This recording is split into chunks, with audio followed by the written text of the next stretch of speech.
सहनाववतु सहनौ भुनक्तु सह वीर्यं करवावहै तेजस्विनावधीतमस्तु मा विद्विषावहै। ओम शांति शांति शांति।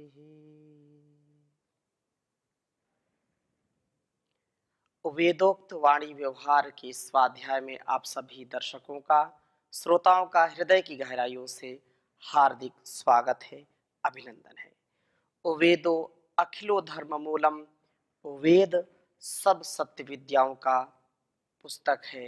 वेद का पढ़ना पढ़ाना, सुनना सुनाना और मनसा वाचा कर्मणा अपने स्वभाव मिलाना हम सभी श्रेष्ठ जनों का, आर्यों का परम कर्तव्य है। कल्याणी वेदवाणी का स्वाध्याय निरंतरता से हम कर रहे हैं और स्वाध्याय जो हमारे संपूर्ण व्यवहार को दिव्य बना दे, हमारे संपूर्ण कर्म अनुष्ठान को दिव्य बना दे, ऐसा स्वाध्याय जीवन को सार्थक करता है। हमारे सभी ऋषि मुनियों ने, सभी महापुरुषों ने, जितने महापुरुषों का हम जीवन चरित्र पढ़ते हैं, जिन्होंने बड़े बड़े कार्य इस संसार के उपकार के लिए किए, अपना भी उद्धार किया और इस संसार का भी उद्धार किया, सुधार किया, उन्होंने स्वाध्याय को बहुत ही महत्व दिया था। स्वाध्याय हमारे संपूर्ण दुर्गुण, दुर्व्यसन, दुर्व्यवहार को, हमारे कुसंस्कार को क्षीण कर देता है, नष्ट कर देता है और व्यक्ति का उत्साह सदा उन्नत होता है। यदि उत्साह से हम प्रसन्नता से और परस्परता से युक्त होकर के अपने इस शरीर को, इस संसार को, आत्मा को और उस परमात्मा को ये कहें कि संपूर्ण संतुलन के साथ जानते हैं, समझते हैं और जीवन में उतारते हैं, जितना आवश्यक हमारे लिए है, तो फिर किसी भी प्रकार की हानि नहीं होगी और हम सतत निरंतर गतिमान रहेंगे। अपनी जो धारणा है, अपना जो लक्ष्य है, अपनी जो सोच है, उस तक हम पहुंच सकते हैं, अपने ध्येय तक पहुंच सकते हैं। लक्ष्य स्थान की ओर हम सतत अग्रसर रहें, उसके लिए स्वाध्याय परम आवश्यक है। बहुत ही सुंदर चर्चा चल रही है। ऋग्वेद के प्रथम मंडल के सूक्तों का स्वाध्याय कर रहे हैं और आज हम ऋग्वेद के प्रथम मंडल के 129वें सूक्त के प्रथम मंत्र का स्वाध्याय करेंगे। प्रथम वेद मंत्र लिखता हूं, फिर चर्चा करूंगा आपके समक्ष। ओम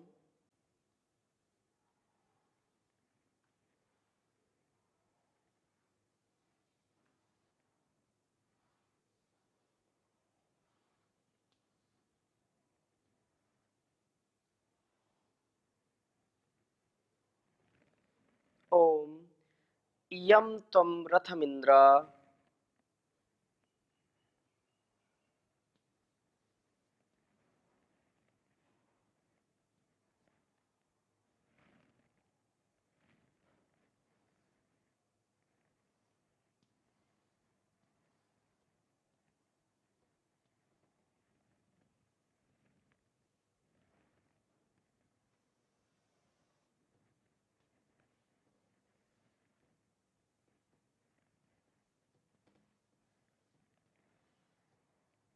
रथमिंद्र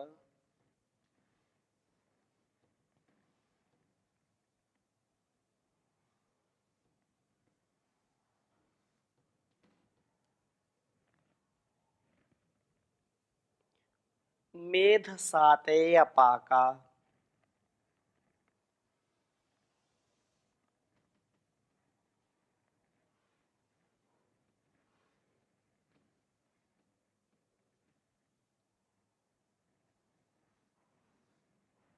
मेध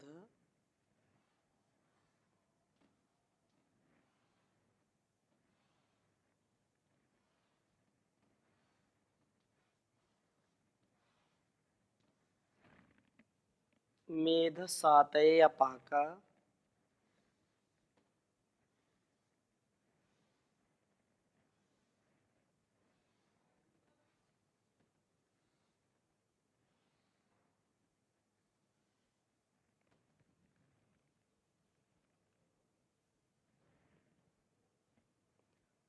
संतमी शिरा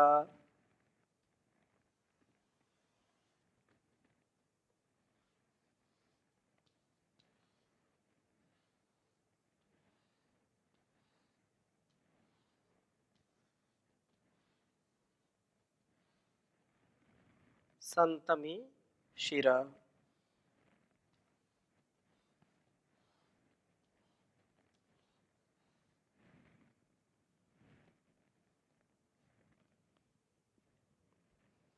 प्रणयसी प्राणवद्य नयसी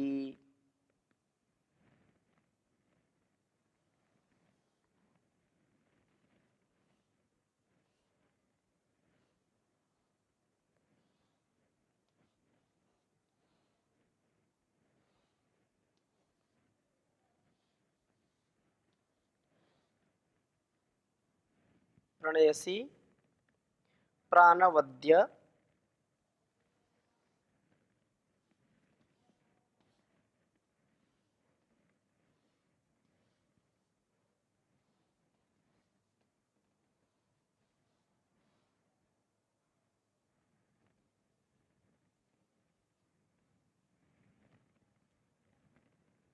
नयसी।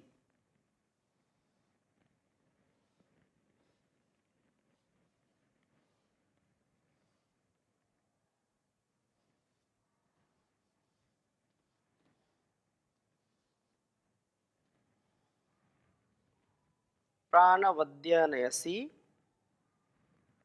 सद्यश्चित्तमभीष्टये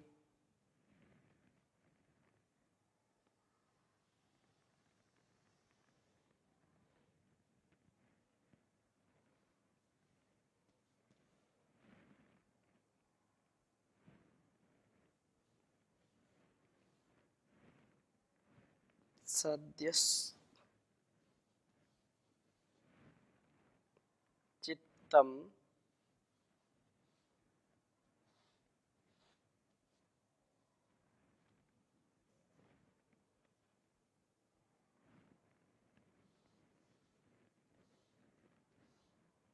अभीष्टये।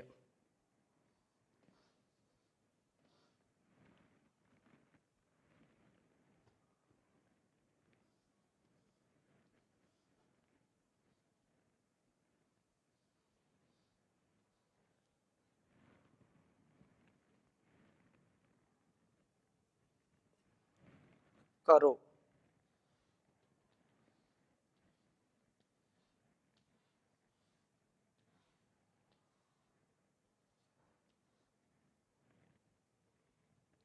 सद्यश्चित्तमभीष्टये करो। वसश्च वाजिनम्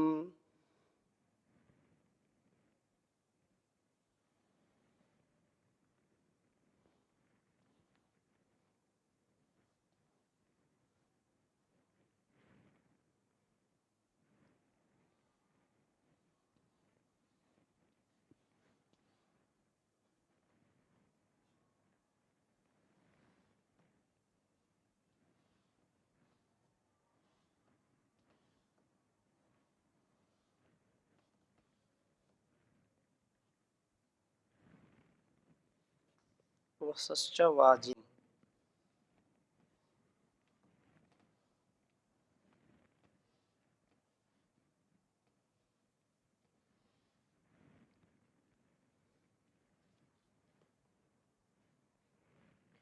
सास्माकमवद्य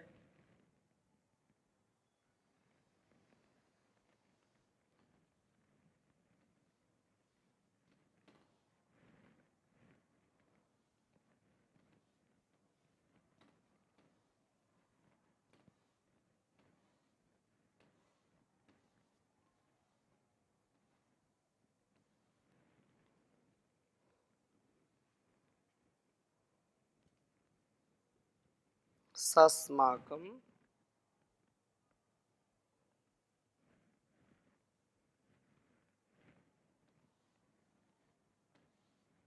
अनवद्य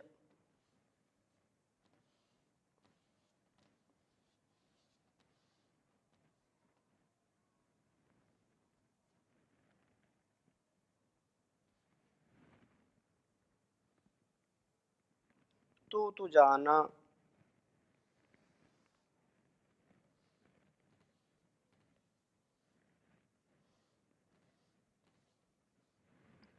तू जान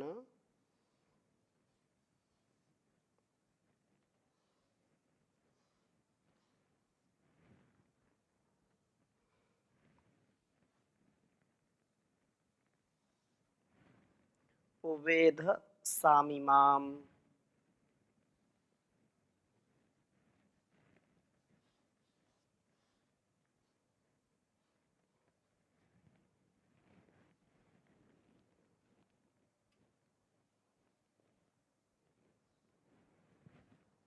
वेद सामिमाम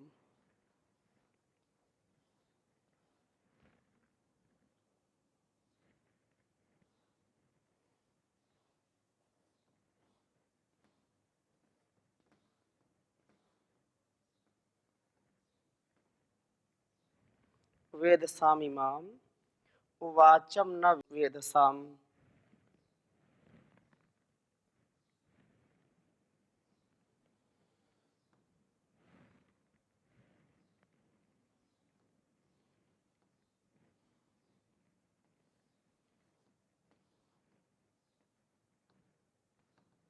वाचम न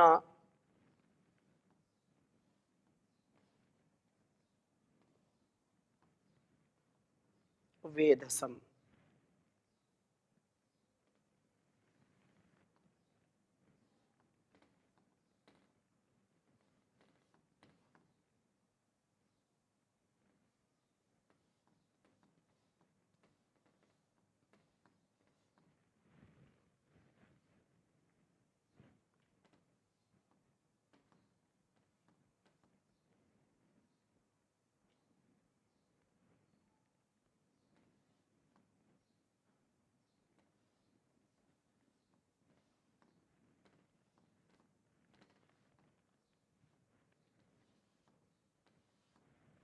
वेदसाम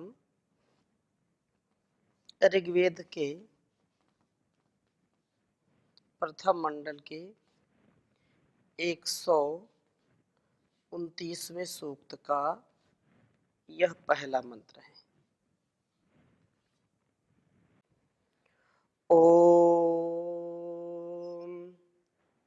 यम त्वं रथमिन्द्र वेधसातयपाका सन्तमिशिर प्रणयसि प्राणवद्यनयसि सद्यश्चित्तमभीष्टये करो वसश्च वाजिनं सास्माकं मनवद्यतु तो जाना वेधसामिमां वाचं न वेधसाम्। ॐ यं त्वं रथमिन्द्र वेधसातयपाका सन्तमिशिर प्रणयसि प्राणवद्यनयसि सद्यश्चित्तमभीष्टये करो वसश्च वाजिनं सास्माकमनवद्यतु तु जाना वेधसामिमां वाचं न वेधसाम्। बहुत ही सुंदर वेद मंत्र है। यह प्रार्थना की है कि हे इंद्र इति परम ऐश्वर्य, हे परम ऐश्वर्यशालीन प्रभो, ईश्वरा संपूर्ण संसार को गति देने वाले प्रभु, परमपिता परमेश्वर ही सब में गति का, प्रगति का, सब में उत्साह का, सामर्थ्य का, सभी जड़ और चेतन जो कुछ भी है वह वास्तव में अत्यंत ही कल्याणकारी गति कर देने वाला है। संपूर्ण संसार को एंट से लेकर के एलिफेंट तक एक एक कण से लेकर के तिल से लेकर के ताड़ तक, कण से लेकर के पहाड़ तक, जो कुछ भी गति है, क्योंकि सारा संसार गतिमान है, कोई भी वस्तु हमको जो स्थिर दिखाई पड़ती वह स्थिर होती नहीं है, उसके अंदर भी परिवर्तन चल रहा होता है, गति चलती रहती है। तो जो गति है वह गति किससे मिलती है? परमपिता परमेश्वर से मिलती है। संपूर्ण गति वही देता है। और कहा कि हे प्रभो तुम आप यम रथम, जिस शरीर रूप रथ को मेध सातये, यज्ञों की प्राप्ति के लिए लोक हितात्मक उत्तम कर्मों, अर्थात लोक का जो हित करने वाले, यज्ञों की प्राप्ति के लिए और लोक हितात्मक उत्तम कर्मों की सिद्धि के लिए अपाका संतम, अपाकः अपक्तव्य प्रज्ञ, कहा कि अपक्तव्य प्रज्ञा वाले अर्थात परिपक्व बुद्धि वाले श्रेष्ठ व्यक्ति के लिए प्रणयसी प्राप्त कराते हैं। हे अनवद्य सब प्रकार की अप्रशस्तता से रहित प्रभो, मतलब परमपिता परमेश्वर जिसमें एक भी न्यूनता नहीं है, कोई भी न्यूनता जिसमें ना हो, वही तो ईश्वर है, वही तो परमात्मा हो जाता है। और आप प्रशस्त हैं और संसार को भी प्रशस्त बनाते हैं। प्रणयसी, आप ज्ञानी श्रेष्ठ पुरुष के लिए उत्तम रथ प्राप्त कराते ही। आप जो ज्ञान से, विवेक से, वैराग्य से, जो समझदारी से, ईमानदारी से, सच्चाई और अच्छाई के साथ जीवन जीने वाले हैं, जो सधे हुए हैं, जो साधक हैं, तो श्रेष्ठ पुरुषों के लिए आप उत्तम रथ प्राप्त कराते हो। तम, उस रथ को आप सद्यः चित, शीघ्र ही अभिष्टये करहा, अभिमत प्राप्तये, अभिमत अर्थात जो लक्ष्य स्थान की प्राप्ति के लिए करते हैं, उस श्रेष्ठ व्यक्ति को आप वाजिनम वसहा, अत्यंत शक्तिशाली बनाना चाहते हो। वस्तुतः प्रभु इस श्रेष्ठ शरीर रथ को यज्ञ आदि उत्तम कर्मों को करते करते प्रभु की प्राप्ति हो जाए, इसके लिए यह शरीर देते हैं। और यह संसार भी इसीलिए परमात्मा ने बनाया है कि हम अपने जीवन निर्वहन, अपने जीवन को संतुलित बनाते हुए, व्यवस्थित बनाते हुए उस प्रभु तक पहुंच जाएं। पहुंचने मतलब ऐसा नहीं कि वो कहीं बैठा है और हम वहां जाएंगे, वो तो कण कण में विद्यमान है, हर क्षण हर पल हमारे अंग संग है। लेकिन जो अज्ञान का पर्दा पड़ा हुआ है, जो आवरण पड़ा हुआ है, जो अविवेक, अश्रद्धा और जो हम अधर्म से, अज्ञान से युक्त कर्म करते हैं, अविद्या से युक्त कर्म करते हैं, जिसके कारण ये संसार का आवरण हमारे आंखों के सामने आ जाता है और हम सत्य तक नहीं पहुंच पाते हैं। इसलिए उसको पहचान नहीं पाते, समझ नहीं पाते, हमारे पास होते हुए भी, निकट होते हुए भी उसका अनुभव नहीं कर पाते, क्योंकि हमारा जो आसक्ति का भाव है, आसक्ति का जो स्वभाव बन गया है, जो अटैचमेंट का जो है स्वभाव बन गया है, तो अटैचमेंट में जिससे अटैच होंगे वही तो बार बार याद आएगा, जिससे हमारा ज्यादा राग होगा वही तो हमारे मन पर राज करता है। हम यदि प्रभु के प्रति श्रद्धा का भाव रखेंगे, प्रभु को हम हर पल अपने अंग संग अनुभव करेंगे, तो हर पल वो हमारे मन मस्तिष्क में बसा रहेगा, मन मंदिर में बसेगा, तो फिर अंधकार नहीं होगा, अविवेक नहीं होगा, अधर्म नहीं होगा, पाप नहीं होगा, काम, क्रोध, लोभ, मोह, छल, कपट, वासना हमको नहीं सताएगी। और वस्तुतः प्रभु इस श्रेष्ठ शरीर रथ को, क्योंकि आत्मानम रथिनम विद्धि शरीरम रथमेव तो बुद्धिम तो सारथिम विद्धि मनः प्रग्रहमेव च। ये जो शरीर रूपी रथ हमको मिला है, वह इस में जो आरूढ़ है, जो आत्मा है, वह रथी हमको अपने मंजिल तक पहुंचाने के लिए दिया है प्रभु ने।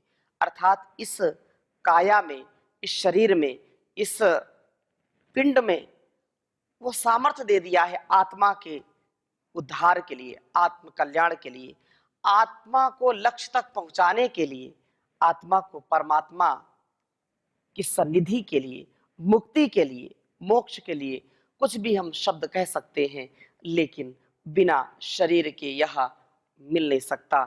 शरीर तो परमात्मा का दिया हुआ सुंदर रथ है, ताकि इसमें आरूढ़ जो रथी है वह अपनी मंजिल तक, अपने लक्ष्य तक, अपने साध्य तक पहुंच जाए।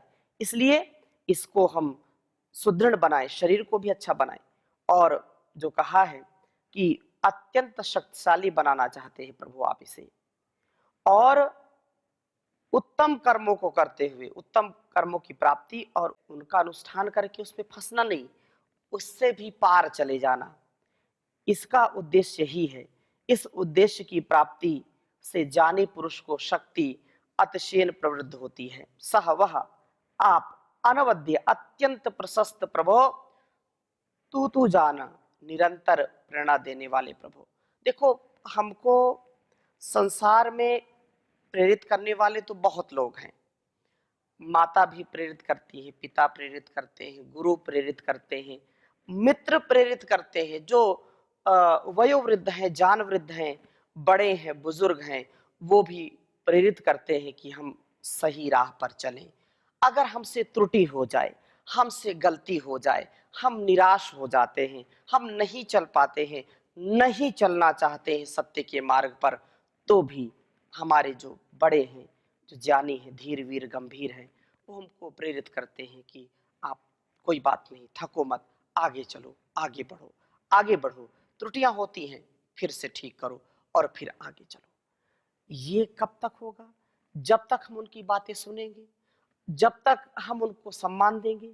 जिस दिन हमने उनको सम्मान देना बंद कर दिया, जिस दिन उनकी बातें सुनना बंद कर दिया, जिस दिन हमने उनका तिरस्कार करना शुरू कर दिया या अपमानित उनको हम करने लगे, तो कोई एक बार बोलेगा, दो बार बोलेगा, 10 बार बोलेगा, फिर एक समय आएगा कि भाई इसको अपने मन की करने दो, हमारी तो ये बात मानता नहीं, इसको ईश्वर ही सद्बुद्धि दे, क्योंकि इसके बुद्धि में पत्थर पड़ गए हैं। ऐसा लोग बोलने लगते हैं, ये किसी की बात मानता नहीं, ये जिद्दी है, यह जो है मूडी है, सनकी है, अलग अलग लोग अपनी बातें कहने लगते हैं।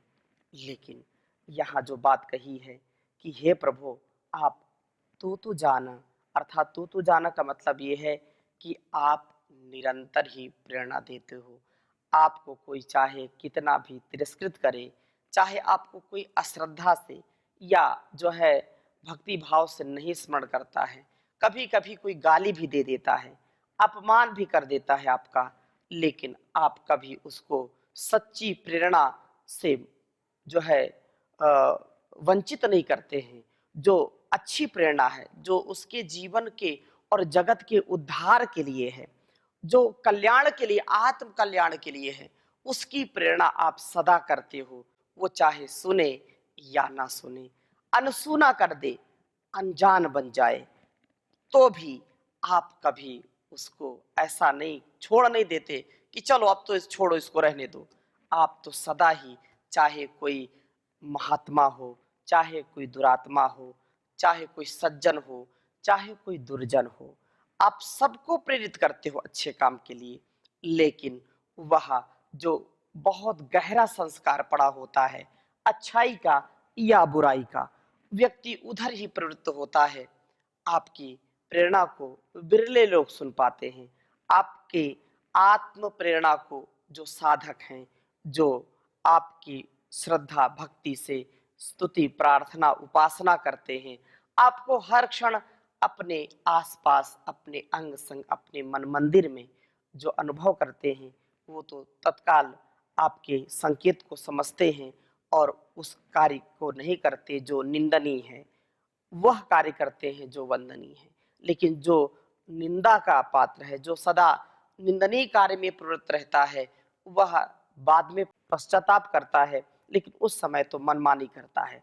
अस्माकम हमारी इमाम वाचम, आप हमारी इस वाणी को वेदसामना मेधावी पुरुषों की भांति वेदसाम अर्थात विविध कर्म कर्तृणाम कर्तव्य कर्मों में जो है करने वालों की जो है जैसे वाणी है ना, वैसे आप बनाने का जो है आशीर्वाद दीजिए, कामना कीजिए। जिस प्रकार मेधावी पुरुष लोग बोलते हैं, वो कभी गलत नहीं बोलते, कभी असभ्य अभद्र वाणी का कठोर वाणी का प्रयोग नहीं करते हैं। ठीक उसी प्रकार से हे प्रभु, हम भी ऐसे बन जाएं, हमारी वाणी ऐसी ही बन जाए और वैसा हम करने वाले बने। केवल पर उपदेश कुशल ही ना बने रहें, हम उसको अपने मन में अपनी वाणी में अपने कर्म में उसका धारण करें। प्रभु, हमारा यह शरीर रथ सदा उत्तम मार्ग से चलता हुआ हमें लक्ष्य स्थान पर पहुंचाने वाला हो। हमारी वाणी हमारी क्रिया सब एक समान हो, अर्थात हमारी कथनी में हमारी करनी में अंतर ना हो। हम जैसा बोलें वैसा करें, ऐसा नहीं कि बोला कुछ और करते कुछ हैं, ऐसा बिल्कुल नहीं होना चाहिए। अस्माकम इमाम वाचम वेधसाम ना वेधसाम, बहुत सुंदर जो बात कही है कि इस वाणी को आप तेजस्वी बना दीजिए और जैसा हम बोलने वाले हों वैसा करने वाले हों। कितना सुंदर उपदेश है। यदि यह हम आत्मसात कर पाएं, इसको अपने कर्मों का रूप दे पाएं, तो ना घर टूटेगा, ना परिवार टूटेगा, ना अपनों से अपनों का जो है अलगाव होगा, ना वो छूटेंगे, ना रूठेंगे। ये समाज, घर, परिवार और यह देश, यह संसार उन्नत बन जाएगा। ऐसा ही हमारा जीवन हो, हम देवत्व को धारण करने वाले बने। शेष चर्चा अगली कक्षा में करेंगे नए मंत्र के साथ। अभी यहीं पर विराम लेते हैं। ओम शांति शांति शांति।